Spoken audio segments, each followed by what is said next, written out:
भारत और बांग्लादेश दो पड़ोसी देश जिनके बीच गहरे ऐतिहासिक, सांस्कृतिक और आर्थिक संबंध हैं। लेकिन जब बात सैन्य शक्ति की आती है तो 2025 में इन दोनों देशों की ताकत कैसी है। इस वीडियो में हम जमीन, आसमान और समुद्र तीनों क्षेत्रों में उनकी सैन्य शक्ति का विश्लेषण करेंगे और देखेंगे कौन है ज्यादा मजबूत। ग्लोबल फायर पावर इंडेक्स के अनुसार भारत दुनिया में चौथे स्थान पर है और इसका पावर इंडेक्स स्कोर लगभग 0.484 है।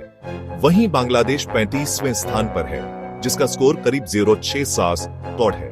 अगर हम जनशक्ति की बात करें तो भारत के पास लगभग 14.5 लाख सक्रिय सैनिक हैं, जबकि बांग्लादेश के पास लगभग 2.3 लाख सक्रिय सैनिक मौजूद हैं। यानी भारत के पास संख्या में बड़ा फायदा है, लेकिन बांग्लादेश की सेना अधिक कॉम्पैक्ट और केंद्रित है। जमीनी ताकत की बात करें तो भारत के पास 4600 से ज्यादा मुख्य युद्धक टैंक, हजारों बख्तरबंद गाड़ियां और भारी मात्रा में तोपखाना मौजूद है। बांग्लादेश के पास लगभग 320 टैंक हैं, जो ज्यादातर चीनी और रूसी मॉडल हैं। यानी तुलना में भारत के पास जमीनी ताकत का भारी अंतर है। आसमान में भारत का पलड़ा भारी है। भारत के पास लगभग 200 विमान हैं, जिनमें से 700 से ज्यादा लड़ाकू विमान हैं। इसमें राफेल, सुखोई 30 MKI, मिराज 2000 और तेजस जैसे आधुनिक जेट शामिल हैं। बांग्लादेश के पास लगभग 215 विमान हैं, जिनमें MiG-29, F-7 और याक A-30 ट्रेनर शामिल हैं।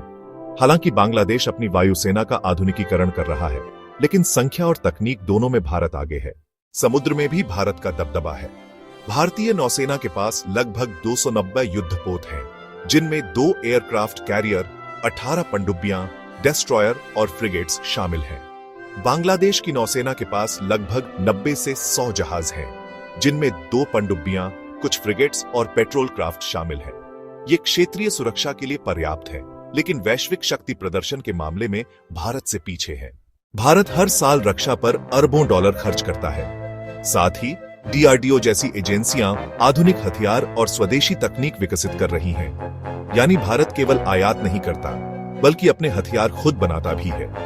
वहीं बांग्लादेश अपने GDP का लगभग 1 से 1.5% रक्षा पर खर्च करता है। इसका ज्यादातर उपकरण विदेश से खरीदा जाता है, लेकिन आधुनिकीकरण की दिशा में लगातार काम जारी है। तो दोनों देशों की खासियतें और चुनौतियां क्या हैं? भारत की ताकतें, विशाल जनशक्ति, उन्नत हथियार, वैश्विक साझेदारी और तीनों मोर्चों पर लड़ने की क्षमता। बांग्लादेश की ताकतें, कॉम्पैक्ट और कुशल सेना, कठिन भूगोल जो रक्षा में मदद करता है, और नौसेना व वायुसेना का धीरे धीरे आधुनिकीकरण। भारत के सामने चुनौती है इतनी बड़ी सेना और लंबे बॉर्डर को संभालना। वहीं बांग्लादेश को सीमित बजट में आधुनिकीकरण करना होता है। नतीजे साफ हैं।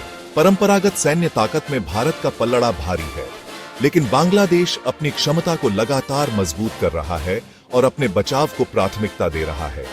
आखिरकार ये दोनों देश सिर्फ सीमाएं ही नहीं बांटते, बल्कि दक्षिण एशिया में शांति और स्थिरता की जिम्मेदारी भी साझा करते हैं। अगर आपको यह तुलना पसंद आई हो तो वीडियो को लाइक करें, चैनल को सब्सक्राइब करें और बेल आइकन दबाएं, ताकि आपको और भी दिलचस्प मिलिट्री और जियोपॉलिटिक्स वीडियो मिलते रहे। मिलते हैं अगले एपिसोड में।